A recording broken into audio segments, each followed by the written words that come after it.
News First, Newsline. Hello there, a very good evening and welcome to another edition of Newsline. We've been having multiple crises here in Sri Lanka. One of the most concerning is the crisis that the health sector in Sri Lanka is facing, and we've been speaking about this for quite a long time now, starting from the shortage of medicine that was warned by the GMOA and other medical professionals in Sri Lanka, the government, the authorities, that we were warned of it, but very little steps were taken and we faced a shortage of medicine. Stemming from that, many issues are still being faced by the general public because of that initial economic crisis and the shortage of medicine. Emergency purchases were made, and now there are bombshell revelations that medicine that has been brought to Sri Lanka has not even followed proper approval process, and documents itself have been forged to bring in substandard medicine into Sri Lanka. So one must accept the fact that substandard medicine, or a substantial amount of substandard medicine, is currently in circulation in the health system here in Sri Lanka. What is the next step? How can we come out of this? We seem to be facing crisis after crisis, not only in the country but in the health sector, which in the end of the day is a matter of life and death. To discuss these matters and much more, we've got with us the chairman of the Sri Lanka Medical Association, Dr. Vinya Ariyaratne. Doctor, thank you very much for joining us on our program today. Doctor, first, there were many people who lost their sight just a few months ago, a few weeks ago even maybe. People lost their sight. There were people who died due to adverse allergic reactions. And the immediate response from the minister, from the authorities that be, was that this is usual. You know, there are allergic reactions, there are some complications when people get sick, and it's all right. Do not spread false propaganda or do not scare the people so that they will not go to government hospitals or seek medical attention when they need it. But now, doctor, there is concrete proof that documents had been forged and submitted to the purchaser here in Sri Lanka, the SPC, showing that they've gotten a waiver of registration for certain medicine, and this medicine, this substandard medicine, has been brought into the country. Doctor, just can you simplify the course of events or the series of events that really took place? What really has happened here?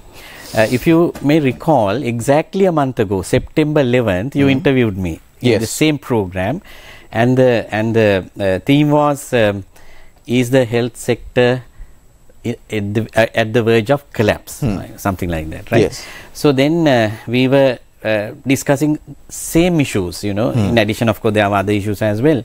But it was about the safety of medicines, the shortages of medicines, and also non-compliance with the accepted procedures in terms of approvals and importation and so on, right?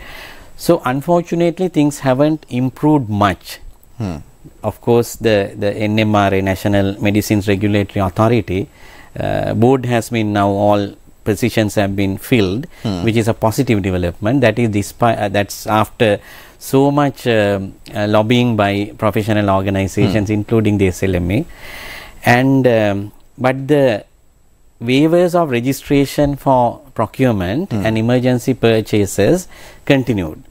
Now the latest incident, which was actually interestingly reported by, not by it was of course the adverse reactions to this particular drug, which is called the intravenous human immunoglobulin, because there were some reactions to that, and then the doctors the clinicians who were treating those patients suspected that the quality of the drug wasn't up to the standard, and it's usually the clinical suspicion, and they alerted, and then subsequently it led to the NMRA itself, and the minister himself saying that you know, this drug which has been used, and I mean this has been distributed to hospitals and already administered to patients, is a drug which has been which has not been given approval for importation.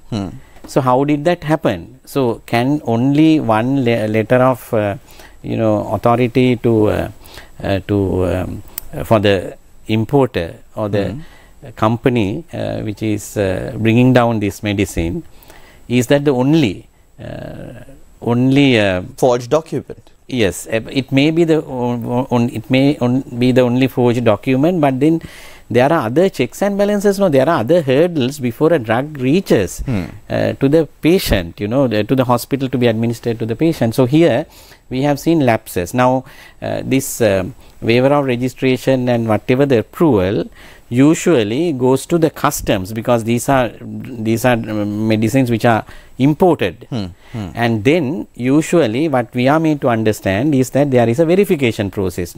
You can't just produce the letter and clear the medicines, the stock, right? There is a procedure where they will also verify with the NMRA. Of course, now there is another argument that NMRA is not the procurement agency. Of course, it's not the procurement agency, but it plays a critical role in approving the drugs even under waivering of registration, right? So just because there's an emergency, that is also questionable. How you can justify that there's an emergency because there's a shortage of a vital medicine, but what led to that situation is a bad management of the entire process of taking the stocks and knowing that you are going to run out of these stocks in a certain time period. So then what happens is that the waiver of registration also has to be given through a certain process. It's laid down in the NMRA regulations. There's a technical evaluations committee, and so they have to go through that. The CEO doesn't have the authority to give a waiver of registration.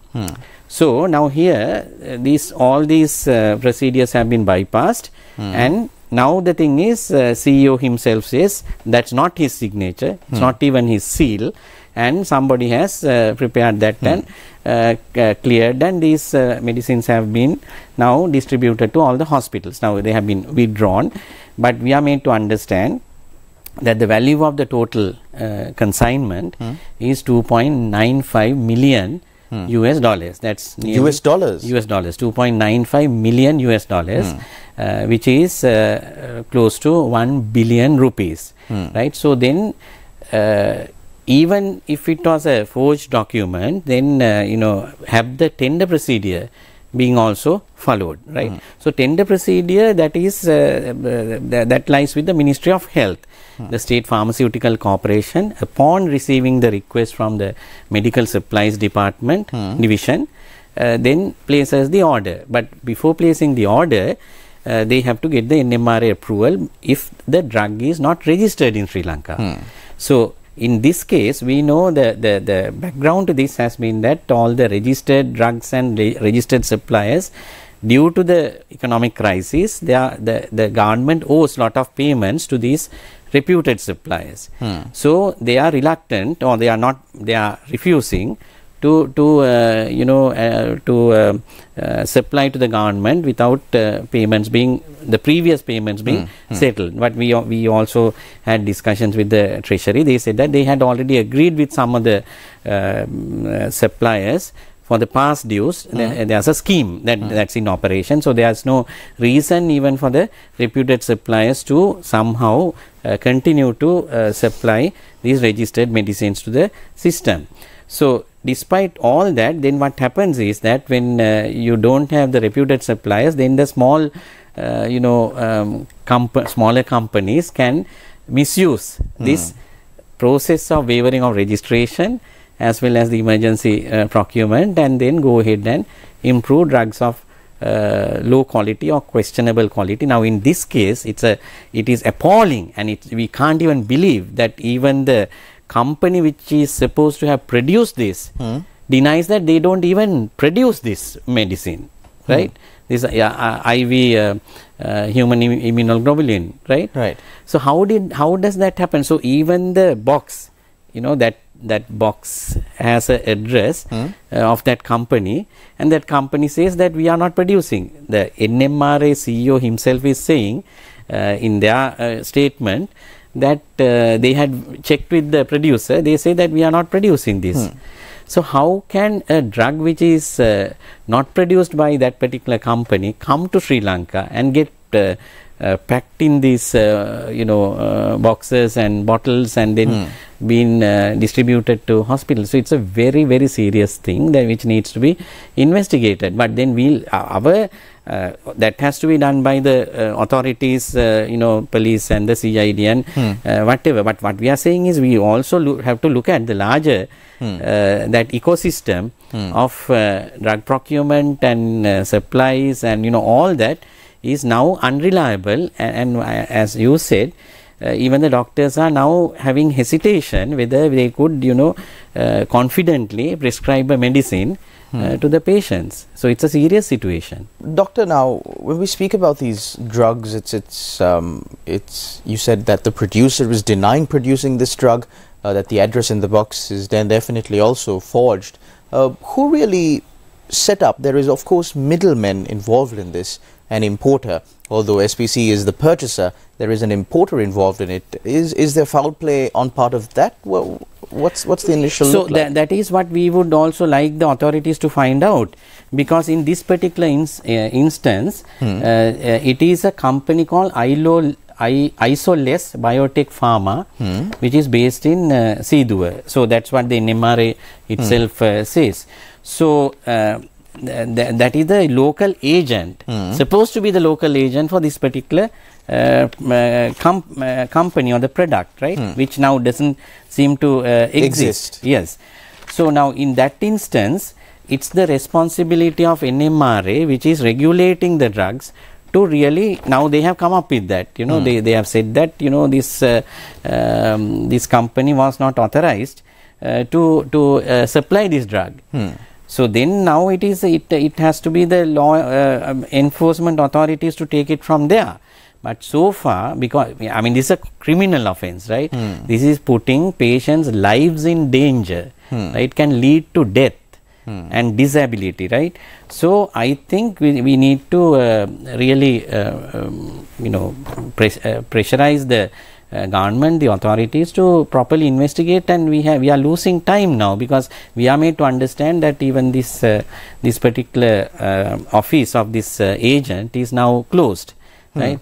Whether it was sealed by authorities or whether the owner himself has closed that and gone, we don't know.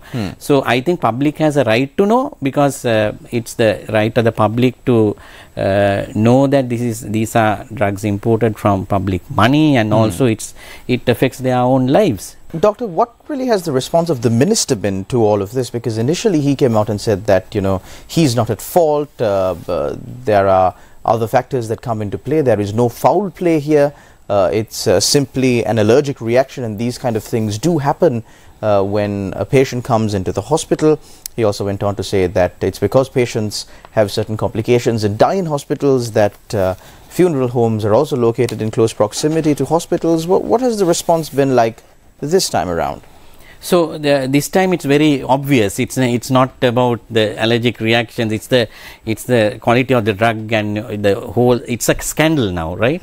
So in previous occasions there had been committees appointed, and we haven't still seen the reports and who is culpable in those instances, right? Those were for the previous people who lost their sight, previous people who died after experiencing complications. Yes. So, but in this instance, I think the minister himself and the chairman and the CEO of the NMRA all are saying that there has been forgery, right?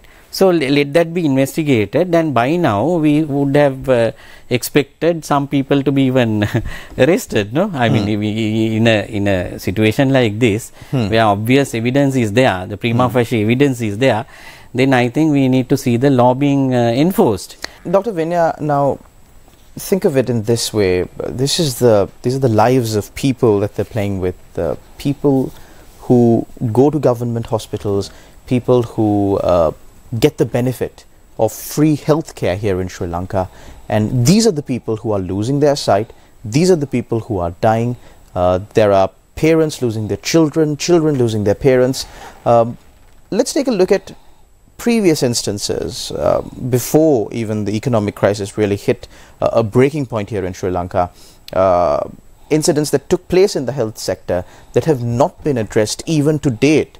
I believe it was a few years ago when there was a massive data wipe on the NMRA during the COVID-19 pandemic, that everything was digitized, all the registrations were digitized, and all of a sudden, one fine day, all of this data that was on the government cloud was deleted. And it's been years, Dr. Ariyaratne, since this incident took place, and there's still no one held accountable. This is the issue. I mean, there's impunity.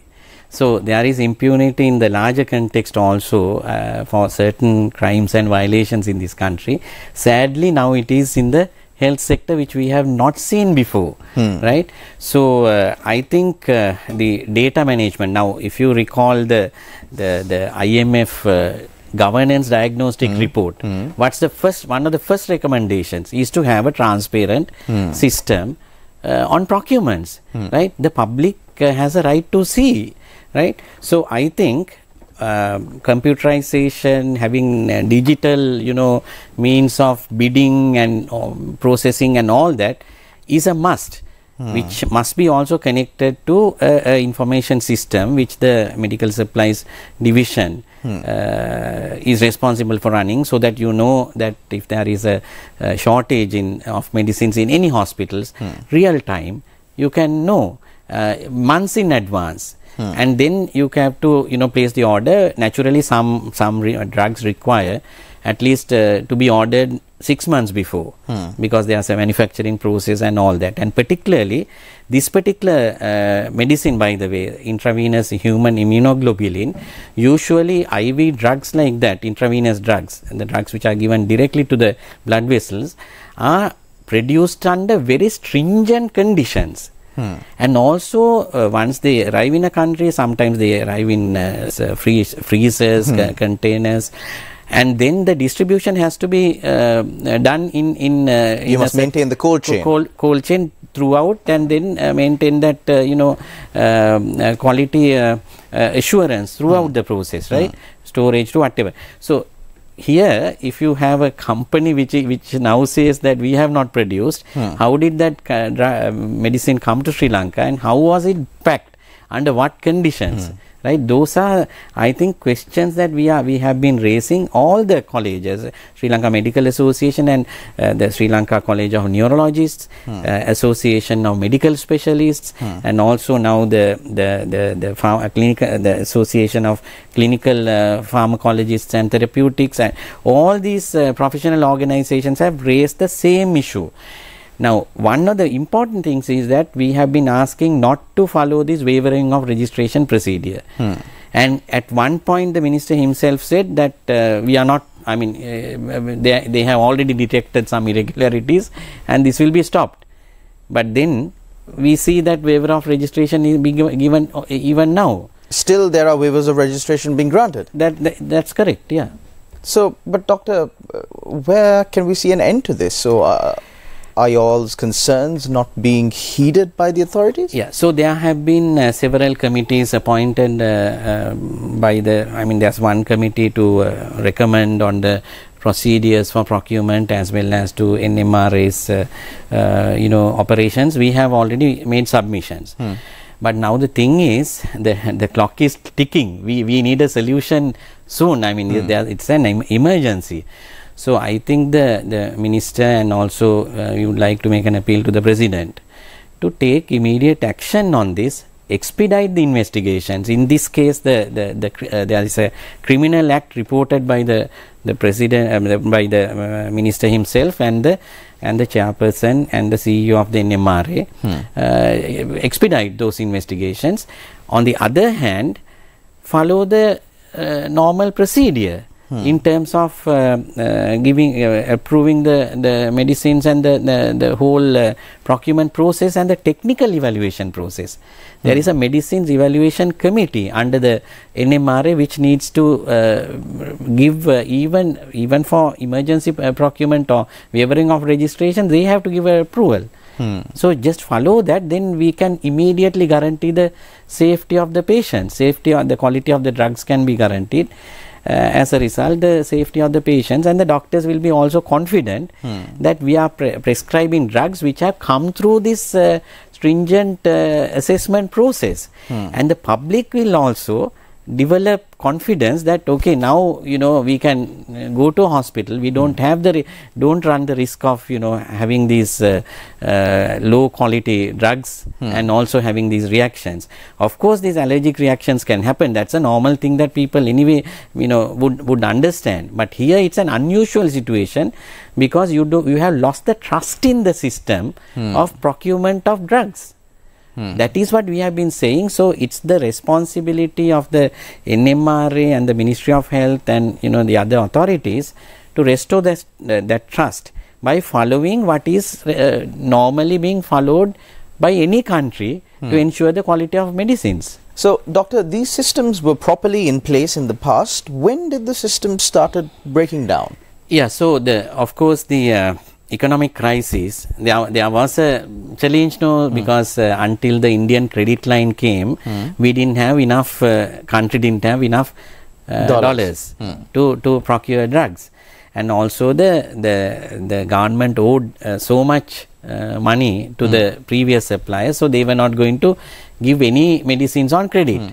So the Indian credit line helped, but at the same time all these some not so reputed dealers and companies started to supply, and with the weak regulatory mechanism that was there because now there is an emergency, so you can, in an emergency you can also act according to the procedure also. You can have the medicines evaluations committee going through and all that, and ordering only the essential medicines and all that kind of thing, but we have constantly seen non-essential medicines also being imported with the limited amounts of money also the country has using these credit lines. So I think all the solutions are there. It's all written in documents, written in procedures, as well as our own recommendations have been there, and also a lot of parties have donated medicines, very good quality medicines. So we have been also trying to streamline the donations also, because sometimes they may, in the guise of giving a donation, they can dump drugs which are going to expire soon and all that kind of thing. But if we had a good system where we know the exact quantities that are required for the next 6 months or 1 year, then if there are donors who will give the high good quality drugs which are already registered in the NMRA, I think that we can manage the shortages in the interim. So, Doctor, based on what you said the systems are there, the laws are there, the procedures are there. However, officials are just doing what they want, using the easy way out. So, is there foul play involved in this? So, what is the other explanation? If somebody must be benefiting from this, what is the other explanation? We don't have an explanation. So then someone can say, then come up with the evidence, right? But the evidence here is that when you withdraw a drug, there's a cost, I mean, who is going to pay for that? It's the public. So there is then in that case a loss to the government, loss to the people. There's loss of money, and the evidence is in the possession of the ministry. Yes, absolutely. And the NMRA, the SPC, the parties involved in it. The SLMA doesn't get involved in procuring medicine, do you? No, of course not. I mean, we will help in, we have already helped, we mobilize resources to, buy and supply some of the essentials, medicines as well as reagents and, consumables to many hospitals. We have created a fund. Same with other professional colleges. They have all tried to help particularly essential drugs, like cancer drugs and all that.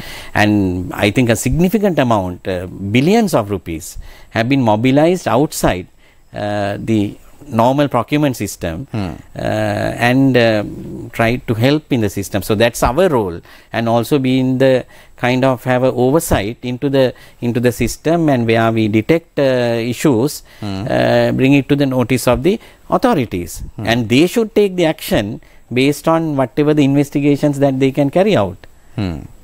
So, doctor, at the end of the day, what has happened because of all of this is that the general public has lost their faith in the system. Doctors have lost their faith in the system.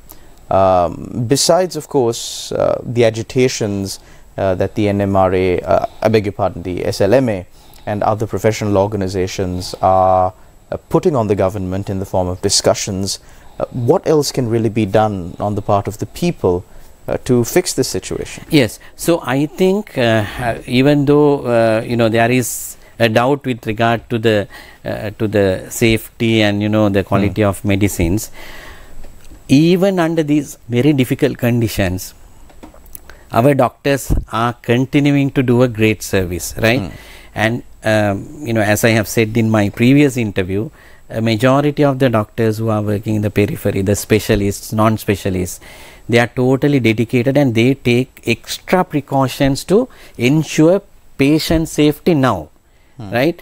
So that is how even at this juncture that trust is maintained. I think it's because of the doctors and the allied staff and some of the very sort of progressive and honest administrators. I think they are maintaining the standards within their purview. There are certain things that you can have double checks at the point of treating a patient. And also they are trying to also mobilize local resources. Local hospitals are sometimes they have committees where they get the support of philanthropists or business community, and that way they are trying to really maintain quality. So I would say the public shouldn't have doubts, because even now you can go to any hospital in Sri Lanka and still get a decent service. There will be a doctor who will look at you, who will somehow assess and give you the whatever the best of treatment that we can give in the prevailing conditions. So having said that, we have to also put the maximum sort of pressure on the authorities, and also the public should know. That is why we are holding these press conferences and all that, educating. And also there's an alarming trend of even unexpected increase in, say, traffic road accidents, right, which is taking a huge toll. Last 9 months only 1,700 people have died on the road to road accidents. Now the health care system is constrained, resource constrained, right? So, and particularly if you have an accident and an injured person goes to hospital, now number one cause of admission for hospitals in Sri Lanka is injuries, accidents, trauma, right? That's the first category, not normal diseases, right? I'm talking about hospital, those who go to the government hospital, right? So now these are all preventable, largely preventable, and it's very unfortunate to see that such a large number has to be catered to by hospitals, and those are emergency surgical interventions are required most of the time. So public can also be more mindful of the scarcity of medicines and also all the constraints that we are having. So we have seen due to mental stress, the drive, there's no discipline in driving.